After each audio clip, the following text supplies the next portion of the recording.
Hola, ¿qué tal? Comenzamos aquí el repaso a una semana que arrancó con el Puente del Pilar. El lunes 12 de octubre, día de la fiesta nacional, fue un día atípico marcado por las restricciones del coronavirus. Aún así, hubo celebración presidida por los reyes en un desfile terrestre en el que estuvieron presentes los presidentes del gobierno, representantes de todos los poderes del Estado y de las comunidades autónomas, entre ellas el presidente de Canarias, Ángel Víctor Torres. Precisamente el presidente de Canarias pidió a las instituciones que refuercen lazos en un momento especialmente duro de crisis sanitaria, económica e institucional, y ha puesto como ejemplo el caso del archipiélago, donde se ha firmado el plan para la reactivación. Creo que debemos lanzar el mensaje de que en estas épocas duras, de crisis, de angustia, de dolor, de sufrimiento, deben las instituciones estrechar lazos, superar diferencias y caminar de la mano, ¿no?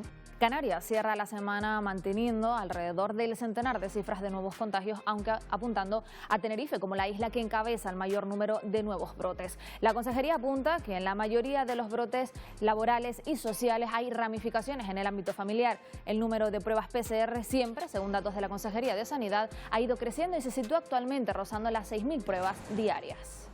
Precisamente ha sido esta semana el ministro Salvador Illa quien ha valorado en varias ocasiones el trabajo que se está realizando en las islas para el control de la pandemia. La Comunidad Autónoma de Canarias que está haciendo un magnífico trabajo y está en una incidencia acumulada, hoy me parece que es de 87,26 casos por 100.000 habitantes, porque ha tomado medidas. Hace unos días estaban incidencias mucho más altas. El ministro comparecía este jueves en el Congreso y reconocía que la situación es preocupante, inestable y muy frágil en todo el país. El confinamiento perimetral se aplica ya en 45 poblaciones de España y preocupa especialmente el número de ingresos hospitalarios en Cataluña, donde han cerrado, al igual que en Melilla, los restaurantes y bares durante al menos 15 días. Los nuevos indicadores de sanidad que pretende consensuar con todos los territorios sitúan a 5 comunidades en riesgo extremo por el coronavirus. Y a nivel internacional, la Organización Mundial de la Salud también admitía su preocupación por el crecimiento exponencial que está sufriendo la pandemia en toda Europa. Se han registrado nuevos máximos de contagios en Alemania, Croacia o Reino Unido, donde se han prohibido las reuniones de personas bajo un mismo techo si no son familiares. Pero la medida más llamativa se ha tomado en Francia, donde se ha instaurado un toque de queda en las zonas más afectadas como París, desde las 9 de la noche y hasta las 6 de la mañana. Además, la Comisión Europea ha urgido a los Estados miembros a diseñar y coordinar las estrategias de vacunación de la COVID-19. Esta semana ha comenzado la campaña de vacunación de la gripe en todos los centros de salud del archipiélago. Canarias dispone de 380.000 dosis, una cifra que duplica la de años anteriores, aunque eso sí, para ponerse la vacuna de la gripe hay que pedir cita. Los primeros que deben hacerlo, aquellas personas que corresponden a los grupos de riesgo, lo vemos, son personas de mayores de 60 años, también aquellos que estén diagnosticados con patologías previas crónicas de cualquier edad y que puedan agravarse por la gripe, las mujeres embarazadas para protegerse a sí mismas y también a sus hijos, el personal sanitario, y también se recomienda a las personas que cuidan de personas mayores o dependientes. La campaña de vacunación de la gripe comenzó con un objetivo claro: reducir la mortalidad de un virus al que este año se le suma la COVID-19. El COVID, que puede tener una sintomatología muy parecida a la de la gripe, lo ideal es que sobre todo los grupos de riesgo estén vacunados y evitar una sobreinfección. Por ello deben vacunarse todos los mayores de 65 años y además... Grupos de riesgo como en años previos, gente con patología crónica, obesidad mórbida, diabetes, hipertensión, cardiópatas, nefrópatas, gente inmunodeprimida. Que se vacunen, la gripe mata y la gripe es muy peligrosa. Y también embarazadas. Importante todos los años, pero este todavía más, porque tenemos un problema sobreañadido. Para protegernos los dos, pero sobre todo a él. Y por supuesto los sanitarios. Como protección mía me viene súper bien, pero además entiendo que tengo pacientes de riesgo. Es nuestra responsabilidad vacunarnos. Canarias dispone de 380.000 dosis contra la gripe, una cifra que duplica la del año pasado, año en el que fallecieron 36 personas por esta causa en las islas. En las próximas semanas ingresará el segundo pago del ingreso canario de emergencia a las mismas familias que recibieron el primero. El Parlamento ha dado el visto bueno a esta ayuda de hasta 478 euros según las condiciones de cada una de las 16.000 familias de las islas que se beneficiarán del abono. El primer pago se realizó en el mes de marzo. Canarias será sede de una conferencia preparatoria para la cumbre europea entre España y Portugal, donde las regiones ultraperiféricas serán protagonistas. Lo ha adelantado la ministra de Política Territorial, Carolina Darias, en su visita al archipiélago esta semana. Darias se desplazó hasta las islas para reunirse con el presidente de Canarias, Ángel Víctor Torres, y también con los alcaldes de los municipios afectados por los últimos incendios forestales que golpearon Gran Canaria, por una ayuda de 6 millones de euros. Y durante el puente del Pilar, la ocupación hotelera en el archipiélago no llegó ni de lejos a lo que hemos tenido en otros años en esta fecha. Se registró una ocupación de entre el 20 y el 30%, cifras muy bajas, pero que permiten hacer algo de caja a algunos establecimientos. En Gran Canaria y La Gomera lo que más ha crecido ha sido el turismo rural. Para tratar de mejorar estos datos de cara a la temporada de invierno que comienza el próximo 1 de noviembre, Canarias prepara un paquete con incentivos para atraer a más visitantes. Son ayudas directas que repercuten en el precio de los billetes de avión. Lo ha anunciado esta semana la consejera de Turismo, Yaisa Castilla. Inicialmente es un fondo de desarrollo dotado de 900.000 euros, es ampliable, está dentro del marco de ayuda nacional, por lo tanto solo sería para noviembre y diciembre a priori del 2020. Y esta semana han vuelto a llegar a las islas decenas de personas que se juegan la vida en el mar huyendo de la miseria y de la violencia. Por ello, el presidente del Gobierno de Canarias, Ángel Víctor Torres, ha afirmado que la crisis migratoria que está sufriendo el archipiélago en la actualidad se asemeja ya a la de los años 2006 y 2007 y ha pedido la involucración de la Unión Europea porque Canarias es tan Europa como Bruselas. A lo largo de esta semana han llegado a nuestras islas más de 500 personas a bordo de cayucos y pateras. Televisión Canaria dedicó esta semana a ensalzar la figura de la mujer rural, cuyo día se celebró oficialmente el jueves 15 de octubre.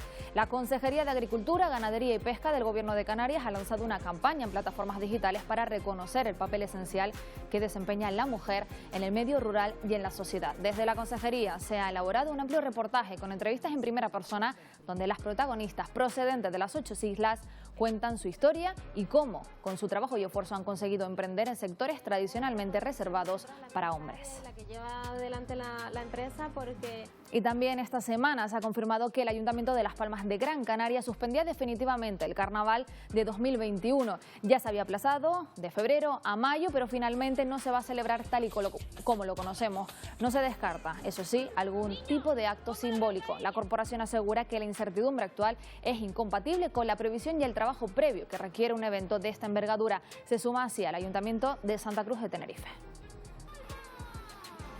Suspendemos el carnaval como tal, el que conocemos con estos grandes escenarios en este Parque de Santa Catalina, pero vamos a seguir manteniendo una serie de actividades durante el año. Vemos ya con más detalle estas y otras noticias que nos deja la semana. En los últimos 7 días la incidencia acumulada es de 41 contagios por 100.000 habitantes. Esto hace que nos situemos entre las más bajas de todo el país. Arrancaba una semana con estos datos esperanzadores que nos ha dejado un montón de noticias, muchas de ellas relacionadas con ese compromiso firme por parte de las instituciones públicas a realizar un esfuerzo técnico extra y sobre todo ese esfuerzo humano, el que realiza el personal sanitario, todos ellos con un único objetivo, el de frenar la pandemia del COVID-19 en el archipiélago. El lunes la pandemia se mantenía estable con 140 contagios, sin embargo saltaban las alarmas en la isla de El Hierro al detectarse 60 positivos de golpe. Sanidad decidió repetir las muestras para las pruebas PCR y realizarlas en el Hospital Universitario de Nuestra Señora de la Candelaria en Tenerife por si se hubiese producido algún error y se confirmó que así fue. Pruebas que se hicieron y que inicialmente eran positivas, solamente una es positivo. Debido a la alta carga viral de una de la que dio positivo, pues contaminó el resto de las pruebas. En sede parlamentaria, el consejero de Sanidad, Blas Trujillo, reconocía el esfuerzo y el agotamiento al que está sometida la plantilla sanitaria para frenar los contagios y anunció más medios y más personal a pesar de la dificultad de encontrar profesionales en el mercado laboral. No hay profesionales en el mercado, como saben ustedes, los buscamos. Si queremos hacer más cosas, necesitamos más medios humanos y nosotros estamos dispuestos a contratarlos. La Palma ya cuenta con un nuevo punto de control y seguimiento de la COVID-19. Hasta ahora este servicio se encontraba en el Centro de Salud de Tazacorte. Es ahora el CAE de los Llanos de Aridane quien atenderá a la población oeste de la isla.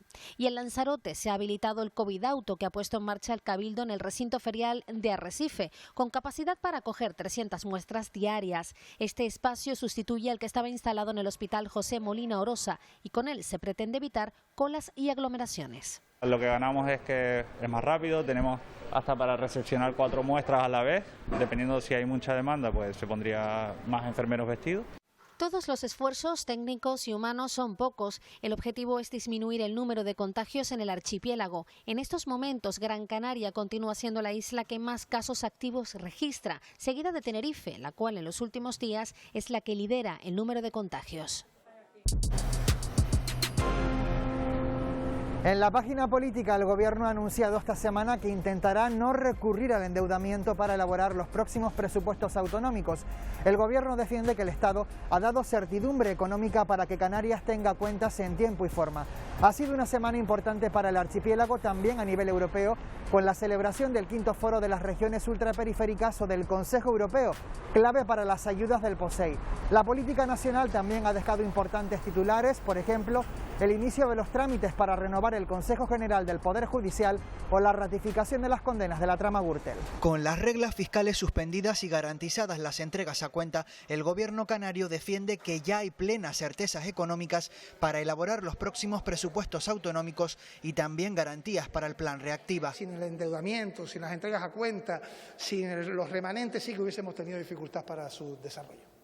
Pero ya no las tenemos, por tanto, creo que no hay razones, y termino de manera constructiva, para que no se sumen todos los partidos políticos a este plan. Para elaborar las cuentas, el Ejecutivo dice que Canarias no se endeudará. Si utilizamos las transferencias del Estado, los fondos europeos y si utilizamos nuestros propios superávit, no vamos a recurrir a la deuda. Además, esta semana el Pleno del Parlamento aprobaba el segundo pago del ingreso canario de emergencia, que llegará a unas 16.000 familias. Entendemos que lo volverán a recibir las mismas cantidades sobre el mes de noviembre. El Consejo de Gobierno confirmaba esta semana que tiene el compromiso del Estado para que se prorrogue la vigencia de la Reserva de Inversiones y de la Zona Especial Canaria más allá del 31 de diciembre. El presidente habló con la ministra de Hacienda y de nuevo le confirmó que la disposición del Ministerio de Hacienda y por tanto del Gobierno de España es la de prorrogar esos plazos y seguimos confiando en que así será. Esta semana varios miembros del Ejecutivo canario participaron en el Foro de las Regiones Ultraperiféricas. El Consejo Europeo también se reunió con las ayudas del POSEI sobre la mesa. La ministra Carolina Darias visitó el archipiélago para informar sobre las ayudas del Estado a los municipios afectados por los incendios de agosto de 2019 en Gran Canaria. Darias también anunció que las islas serán sede de una conferencia preparatoria para la próxima cumbre entre España y Portugal. Creo que es una oportunidad muy interesante, muy notable para los territorios insulares. Por primera vez nos situamos donde tenemos que estar, que es formando parte de las cumbres nacionales de ambos países. Y en clave nacional, este año no hubo desfile militar en la Castellana. Sin un acto más sencillo presidido por los reyes en el Palacio Real para celebrar el Día de la Fiesta Nacional. Había expectación también porque Isabel Díaz Ayuso y Pedro Sánchez coincidían por primera vez tras la declaración del estado de alarma en Madrid. Precisamente este 12 de octubre, en varias ciudades del país, también en Canarias, Vox convocó una caravana para exigir la dimisión del presidente del gobierno por su gestión de la pandemia. España está yendo por unos derroteros desastrosos. En la sesión de control en el Congreso se visibilizó el choque entre el Ejecutivo y el PP, todo a raíz de la renovación del Consejo General del Poder Judicial que impulsa el gobierno y también de la presunta implicación de Iglesias en el caso Dina. No permitiremos que meta de caballo de Troya contra nuestro sistema constitucional a un partido imputado que arremete contra el juez. El vicepresidente segundo y todos los miembros del gobierno tienen mi más y absoluta confianza. La otra noticia judicial llegaba también desde el Supremo, que ratificó las condenas por el caso Gürtel y también que el PP se lucró de la trama. No se documente. Muchas de las personas que pierden la vida en el mar en una de las rutas migratorias más peligrosas del mundo, la Atlántica, son enterradas en cementerios como este, en fosas comunes sin identificar. Es lo que denuncia la ONG Caminando Fronteras a través de la reconocida activista afincada en Marruecos, Elena Maleno, que ha venido expresamente a Canarias esta semana para poner el foco en esta situación. Afirma que muchas familias no saben nada de sus seres queridos y además no les pueden dar una sepultura digna de acuerdo a sus creencias religiosas, algo que dice es una violación clara de los derechos humanos. Mientras tanto, cientos de personas han vuelto a llegar a las costas canarias esta semana huyendo de la miseria y la violencia, decenas de ellos menores no acompañados. Ya hay instituciones que han alzado la voz, piden ayuda porque no disponen de alojamientos dignos para ellos. 17 migrantes fueron rescatados en la madrugada del lunes a pocas millas de la punta de Maspalomas, en Gran Canaria. En tierra, más de 300 personas permanecen en el muelle de Arguineguín a la espera de ser trasladadas a centros de acogida. Un drama que han denunciado eurodiputados de Izquierda Unida. Esto no es un problema de Canarias, esto es un problema de Europa. Por lo tanto, Europa tiene que dar una solución al problema de manera estructural y de manera global. Nosotros exigimos que sea en base a los derechos humanos. El mismo martes, 4 pateras llegaron al sur de Tenerife y otras 3 a Gran Canaria. El presidente de Cruz Roja va en la misma línea. Ellos atienden a 2.500 personas en 30 centros alojativos. Nosotros seguimos pidiendo espacios adecuados en los que podamos atender a las personas migrantes. Y la verdad es que el uso de los espacios alojativos turísticos nos están dando un margen de respiro. Bloquear en Canarias es torpe y además está violentando también los derechos de esas personas y de los vecinos canarios. Elena Maleno ponía también el acento este martes en la acogida, pero vino expresamente a Canarias a exigir que se respeten los derechos de aquellos que se quedan en el camino o que llegan ya sin vida a las costas canarias, los derechos de los muertos. Más de 700 personas en 23 embarcaciones han desaparecido en lo que va de año en una de las rutas más peligrosas del mundo, la Atlántica. La mayor parte de los cuerpos queda sin identificar, pero son personas, cada una con su historia vital. No sé si os podéis poner en la piel de una madre que pasan meses y no sabe nada de su hijo, en la piel de una madre que no tiene a dónde llamar para saber lo que ha pasado con su hijo, en la piel de una madre que está esperando cada día una llamada de su hijo. De los 173 migrantes que llegaron el miércoles hay 28 posibles menores y estos centros específicos también están saturados. Las propias autoridades insulares de Lanzarote piden ayuda. Nuestros centros de menores están llenos, tenemos una demanda altísima, estamos en un momento bastante fuerte de tensión. El jueves 300 ocupantes de 10 embarcaciones llegaban en buen estado de salud, casi todos ellos en Gran Canaria, por lo que se cerraba la semana como comenzó, con centenares de migrantes en el muelle de Arguineguín a la espera de pernoctar en un lugar digno. A continuación vamos a resumir los sucesos que han ocurrido esta semana en las islas. Hablaremos además de las multitudinarias reuniones de jóvenes que se siguen produciendo en Tenerife, en las que no se cumplen las medidas de protección contra la COVID-19. Les mostraremos también un vídeo que ha circulado a través de las redes sociales de una auténtica temeridad al volante, además de otros incidentes en las carreteras y otros asuntos. Pero sin duda el hecho que nos ha conmocionado a todos ha sido el fallecimiento de una mujer de 30 años en este muelle Reina Sofía del puerto de La Luz y de Las Palmas mientras practicaba submarinismo. Esta mañana recuperaban el cadáver de una submarinista que quedó atrapada ayer en un barco hundido 41 metros de profundidad. Se encontraba realizando una inmersión en una zona muy apreciada para esta práctica deportiva porque hay muchos restos de barcos hundidos. En uno de ellos, lleno de barro y estructuras cortantes, se quedó atrapada y perdió a sus compañeros. El informe forense confirmó que falleció por asfixia por ahogamiento. Ahora, la Guardia Civil está investigando al instructor de la escuela de buceo por una posible negligencia. Los equipos de inmersión presentaban deficiencias. En esta zona, cerca del aeropuerto de Lanzarote, fallecía también otro hombre que practicaba submarinismo y sufrió una parada cardiorrespiratoria.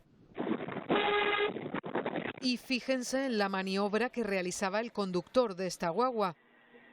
Muy próximo a una curva, invade el carril contrario para adelantar a un ciclista, obligando a este a frenar bruscamente para no ser atropellado. Además, en ese momento, otro ciclista venía en sentido contrario. Una auténtica temeridad al volante. Y en el sur de Tenerife, un taxista de Granadilla de Abón ha sido agredido por dos hombres que no querían pagarle el servicio al llegar al destino. Esperamos que sea un caso puntual y que no se repita nunca más. El taxista, que se recupera de las heridas, ha interpuesto una denuncia. Desde el sector del taxi piden soluciones. Que pudiéramos cobrar, digamos, a lo mejor por adelantado, como en otros transportes públicos, como es Tixa, pues quizá a lo mejor evitaría esto. Susto anoche en La Palma, de nuevo en Garafía. Afortunadamente, el incendio que se producía en la zona de Llano Negro fue rápidamente perimetrado y controlado por los servicios de extinción. También tuvieron que actuar otra vez los bomberos en 3 fuegos localizados en vertederos ilegales en Agüimes, en Gran Canaria. Esta vez las llamas alcanzaron incluso un invernadero cercano. Y a pesar de la pandemia, vuelven a repetirse estas imágenes de reuniones multitudinarias de jóvenes, botellones en los que además no se cumplen las medidas de protección contra la COVID-19. No tenían mascarilla, no guardaban la distancia de seguridad y la gran mayoría de ellos tenía diversos tipos de droga. Que tomen medidas y mientras no cortemos esto no se acaba nunca. 67 jóvenes fueron identificados por la policía. El 10 de octubre se celebraba el Día Mundial de la Salud Mental, que este año se ha desarrollado en Canarias bajo el lema Salud Mental y Bienestar, una prioridad global, y es que el panorama no puede ser más preocupante. Según la Organización Mundial de la Salud, los trastornos mentales serán en 2030 la primera causa de discapacidad a nivel mundial. En Canarias, más de 670.000 personas conviven con algún tipo de trastorno mental. De ellas, solo el 9% accedió en 2019 a atención social, comunitaria o psicológica. Desde la Federación de Salud Mental de Canarias piden más recursos y hacen un llamamiento a la población para conseguir entre todos que dejen de ser invisibles. Invisible es aquello que no se ve, pero inexistente es aquello que no se nombra. Y precisamente para visibilizar esta realidad que en el archipiélago afecta a más de 670.000 personas, la Federación Salud Mental de Canarias lanza Invisibles, una campaña que reivindica a las administraciones públicas más recursos en el ámbito de la salud mental. A lo largo de los años, cierto es que nuestros recursos se han ido ampliando y cada vez se atienden muchísimas más necesidades de las personas, pero seguimos teniendo muchísima escasez en algún tipo de recursos, como pueden ser, por ejemplo, la atención psicológica, es un servicio que demandamos mucho, o como también la atención en el entorno de las personas, trabajando por su autonomía y bueno, en su propio entorno. Son recursos que nos gustaría seguir reforzando. Recursos fundamentales si tenemos en cuenta que, según la Organización Mundial de la Salud, 1 de cada 4 personas se enfrentará a lo largo de su vida a un problema de salud mental. Los problemas de salud mental comienzan pues con una simple depresión, que ya se considera un problema de salud mental.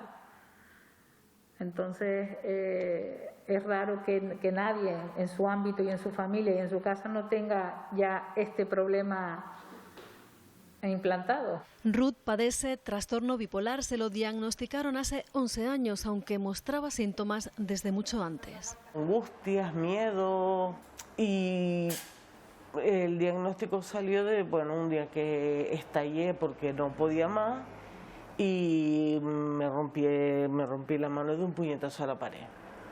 Entonces ahí dijeron, aquí pasa algo raro. Pero para eso pasaron años conviviendo con la enfermedad sin el tratamiento ni la atención necesaria. Es una de las reivindicaciones, pero no la única. Cuando tú entras a vivir en el mundo de la salud mental, por la experiencia que te ha dado la vida, en este caso por un familiar, y empiezas a dar los pasos necesarios, qué es lo que hay que hacer, es cuando te das cuenta la no coordinación, o sea, la falta de comunicación y de coordinación que hay entre la sanidad con respecto a las asociaciones. Asociaciones que constituyen hoy por hoy el mayor apoyo de enfermos y familiares. Yo pasé de no sentirme útil para nada, de sentirme nula, a entrar en la asociación, y ahí ya te nota que te ven como una persona. y les ofrecen esas oportunidades que todavía hoy no encuentran en la sociedad. En El Hierro se encuentra uno de los yacimientos más antiguos de Canarias por su datación histórica entre el siglo II y III después de Cristo. El yacimiento de la Cueva de la Herradura se descubrió por casualidad hace 2 años en el pueblo de La Restinga. Ahora un equipo de investigadores de la Universidad de Las Palmas de Gran Canaria investiga los restos arqueológicos de este tubo volcánico en busca de respuestas. Este yacimiento, el de la Cueva de la Herradura, en La Restinga, se descubrió por casualidad en el 2018. Se advierte que había una persona viviendo en esta cueva que había alterado los depósitos sedimentarios y arqueológicos del yacimiento, y fue evidente que había aquí un lugar con mucha potencialidad arqueológica. La datación de carbono 14 se realiza en un cuerno de cabra y el resultado que da pues sitúa parte de la ocupación de esta cueva entre el siglo II y III después de Cristo. 2 años después se ha convertido en todo un templo arqueológico, ya que se trata del yacimiento más antiguo del Hierro y uno de los más antiguos de Canarias. Nos aporta evidencias arqueológicas de los primeros momentos de ocupación de la isla del Hierro, sino que también nos obliga a plantear los modelos de colonización de la ocupación de las Islas Canarias. Tenemos una datación en la isla del Hierro, en el extremo más occidental, tan antiguas como las que encontramos en las islas orientales y centrales del archipiélago. Esto pues puede sugerir que el fenómeno, es decir, la ola expansiva de colonización de las Islas Canarias fue más rápida de la que nosotros nos planteábamos. Un grupo de investigadores de la Universidad de Las Palmas de Gran Canaria se encarga de estos trabajos, pero hay muchos más especialistas interesados en este particular yacimiento. También universidades extranjeras como la Universidad de Oxford, la Universidad de Durham, ellas dos en el Reino Unido, y también pues la Universidad de Burdeos y la Universidad de Linköping. Se engloba dentro del proyecto ISOCAN, que está financiado por la Comisión Europea. Es un proyecto RC, que son los proyectos de excelencia investigadora de la Unión Europea, que es el primer proyecto, además, que aborda el conjunto de las Islas Canarias en su totalidad. Por eso es una oportunidad para la arqueología canaria. Principalmente han encontrado en este tubo volcánico restos de las actividades cotidianas de los primeros habitantes de la isla. Una vez que nosotros conocemos la existencia de este yacimiento, advertimos la potencialidad y la importancia del lugar y planteamos intervenir en este lugar. Esta fase consiste fundamentalmente en recuperar todas esas evidencias arqueológicas de las diferentes fases de ocupación del sitio. Esta primera fase de intervención durará unas semanas. Todos los restos van a ser estudiados por especialistas que nos aportarán información de mucha calidad, un trabajo posterior que podría durar años. La pandemia ha llevado a muchos empresarios y empresas a adaptarse a la nueva situación, y en este nuevo comienzo cobran gran importancia las nuevas tecnologías, pero también el respeto al medio ambiente. Hemos hablado con empresas dedicadas al turismo activo, a una empresa de alimentación o una granja ecológica. Todas han sabido reiniciarse, pero estos empresarios tienen otra cosa en común. Afrontan quizás el momento más difícil que nos ha tocado vivir con optimismo y mucha ilusión. Disfrutar del Garajonay realizando una ruta privada de apenas 2 o 4 personas es, por ejemplo, una de las nuevas ofertas que se pueden encontrar en la isla. El grupo es cercano, no hay esa separación de a lo mejor en una ruta normal, que hay distintos niveles de forma física, y la ruta se puede hacer más larga. Y una forma de mejorar nuestro rendimiento deportivo y dejar a un lado el pedaleo asistido es, por ejemplo, cuidar nuestra alimentación. De que la responsabilidad de nuestra salud es nuestra, y de que poco a poco ir introduciendo pequeños hábitos que vayas afianzando y luego formen parte de tu vida cotidiana. Y junto a la formación online, la retransmisión en directo será una buena opción para que todos puedan disfrutar de actos que debido a la situación sanitaria actual tienen límite de aforo. Poniendo en valor lo que la tierra y el cielo palmero ofrecen, con esta premisa nace en la Isla Bonita el glamping de Casa Sani, una idea de alojamiento peculiar, estando en pleno contacto con la naturaleza. La idea es ir incorporando placas fotovoltaicas para que la energía, aprovechar esa energía solar que tenemos en estas islas tan maravillosas. La granja, las cuevas de Punta Gorda, ha sabido adaptarse a los nuevos tiempos y ahora, gracias a la mecanización de las instalaciones, ahorran tiempo y esfuerzo sin que el producto final pierda su esencia. Nosotros hemos aplicado maquinaria en las cosas que creemos que no intervienen en el proceso productivo, pero siempre la esencia sigue siendo la misma, elaboración manual, maduración manual, etc. Los empresarios de Lanzarote siguen echándole un pulso a la pandemia y no pierden la ilusión de seguir adelante con sus negocios. Ellos son la primera empresa de este sector en Canarias que está desconectada de la red eléctrica y que se alimenta al 100% de energías renovables. El coste energético es elevadísimo, ¿no? Entonces nosotros calculamos que como poco podrían estar por encima de los 2.000 euros mensuales el ahorro en la factura de la luz. Y de una granja nos vamos al Camarote de Nao, una cerveza artesanal de Lanzarote que en solo 4 años ha conseguido posicionarse a nivel regional e intentar que esta bebida tradicional se convierta en un acompañante más en nuestras comidas. Ahora la cerveza usábamos una para todo, pues oye, ¿por qué no vamos a usar una cerveza que vaya bien con un plato o con un momento del día?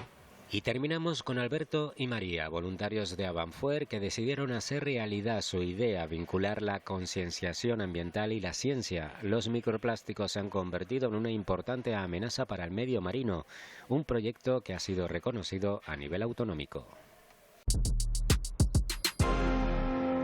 Novena entrega de Canarias Escultura dedicada al periodismo de viñeta, esos ilustradores y humoristas gráficos que pretenden arrancarnos una sonrisa, pero también hacernos reflexionar sobre la realidad que nos rodea. Un programa con una especial mirada hacia uno de los grandes, al padre de Mafalda, Quino, que nos dejó recientemente.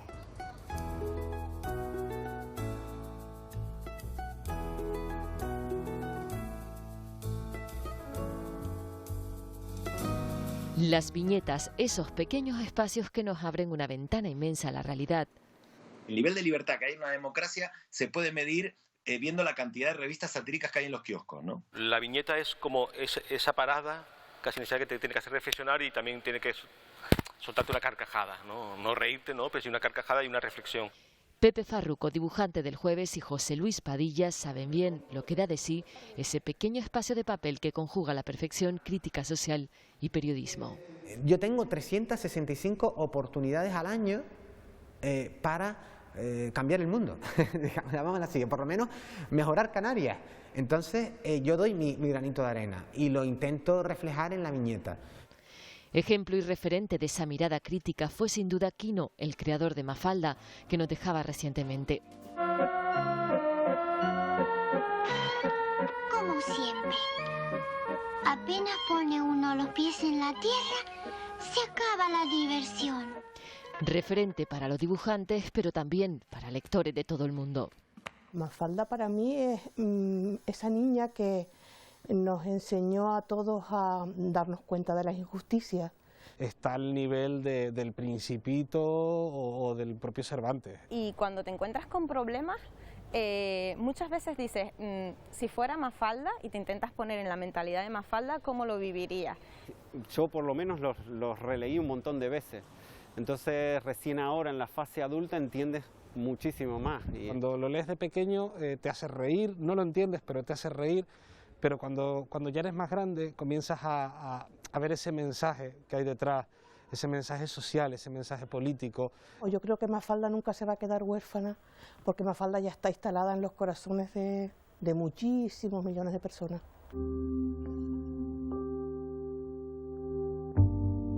Ya me apuran los momentos. Pues con las creaciones de estos reconocidos viñetistas canarios nos despedimos. Se quedan ahora con toda la actualidad en el Telenoticias Fin de Semana. Adiós. Mi cerebro escupe que al final del historial, del comienzo que tal vez reemprenderá. Si quiero, me toco el alma.